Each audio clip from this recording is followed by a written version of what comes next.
Hello guys, and welcome to Using Quick Edit by WA Courses. In this video, I'm going to explain how you can use the Quick Edit feature to edit both posts and pages. So with the intro out the way, let's get started with the video. Alright guys, I'm currently at the back end of my WordPress website and I'm at the All Posts page, which gives us a list of all our posts.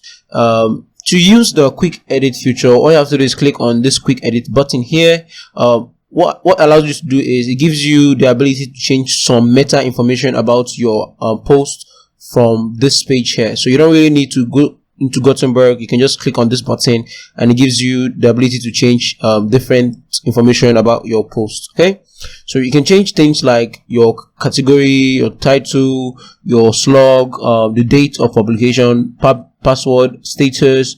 So there are a lot of things here that you can change. You can add tags, you can make the post sticky, you can allow or disallow comments. So just some basic edits that you might want to do to your post. So this helps you save a ton on time. So you don't really need to go to your main editor to do all these changes. You can do that right from here using the quick edit feature. Okay, so apart from posts, you can also do this for pages as well. So I'm just going to go over there. So for pages, you get the exact same thing, but the difference is pages allows you to change the parent, the order, template of the page itself, and some extra stuff. Okay, so exactly the same thing. Quick edit is available in every custom post type or in every content type on your WordPress website, both on posts and on pages. So I hope you guys found this video tutorial useful, and I'll see you guys in the next one.